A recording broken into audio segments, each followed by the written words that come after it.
Agreed. Now with the second overall pick, the New York Jets selected Zach Wilson out of BYU, the quarterback. Again, it's like an A. He's just an A pick for me.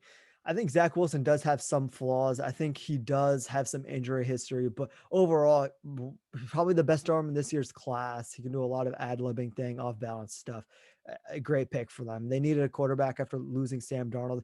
I just hope, and they did go out and trade up in the set with their second first round pick to help protect Zach Wilson, because I think you need to protect him, help open up run games. And I think they're going to go with a running back in the second round to help that, because they just need to improve that offense, take off some pressure off Zach Wilson, maybe even draft some more weapons after they got in Corey Davis in free agency.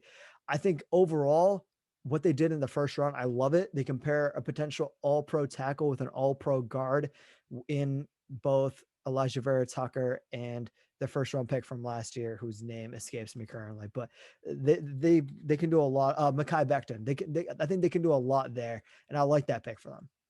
Yeah, so for me, I'm actually gonna give it slightly lower. I'm gonna give it a B plus.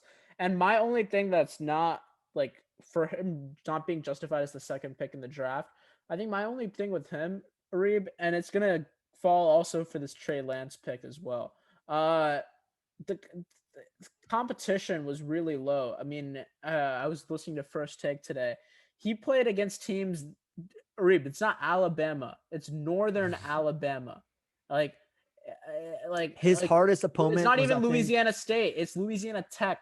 Like he's Houston football. Like I'm just saying, like they're not. He's not playing against elite competition. That being said, there's been some great players that came out of BYU. I believe Steve Young came out of BYU as well. hey, So don't forget about Kellen Moore, elite Kellen Moore, BYU quarterback. yeah. I mean, so Actually, no, was he was I Boise, but still that's another the same great low conference. level, Yeah, yeah. yeah, Boise like State. another great low level quarterback. Yeah. So, but I think he has his arm talent's incredible. Uh, yeah, just he had an incredible season altogether. Uh, but yeah, I think they got their man in Zach Wilson, and I think they thought of Zach Wilson similar to Aaron Rodgers because the LaFleur that's on the Jets, I believe he's the offensive coordinator for the Jets, I believe now. I think he thought of Aaron Rodgers when he saw Zach Yeah, Wilson. I Mike think that's what LaFleur. made that pick uh, locked in for a while now, with Zach Wilson being at number two. Gone. Okay, now we have a trade here at the 14th overall pick. The Minnesota Vikings traded down with the Jets, and they selected Alijah Vera-Tucker from This USC. was the Dude, trade was, I believe, mhm. so they traded the Jets traded up, right? So the Jets traded the 23rd pick, the 66th pick, and the 86th pick. So they traded a lot essentially, Reed. They traded a first, and they traded two thirds, right? Yeah. I believe so. Yeah. Yeah, a beginning of the early third and a late third. So I'm interested to see what you think about that. Yeah, I think Amal, what they realized, and it's the same thing with the Eagles. They realized their biggest flaw with Carson Wentz wasn't necessarily Carson Wentz. It was the fact that they failed to put good offensive players around him. And I think the This Jets helps. realized this. This And helps Zach Wilson. same thing with Zach Wilson. The Jets had Sam Darnold, who was literally drafted 3 years ago. I don't know if it was 3 years ago today, but it was definitely 3 years ago, almost to the day where they drafted Sam Darnold, a quarterback out of USC, same school as Alijah Vera-Tucker, actually, right?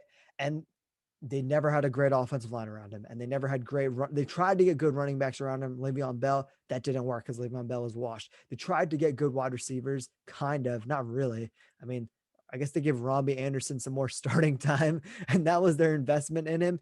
And they realized that didn't work. And I think they wanted to reset their quarterback clock, and they did that by drafting Zach Wilson. And then this new coaching staff with, I guess, an older GM and Joe Douglas, they realized that we can't do the same mistakes. You can't still, it's just like you keep doing the same thing over and over again, expecting it to be different.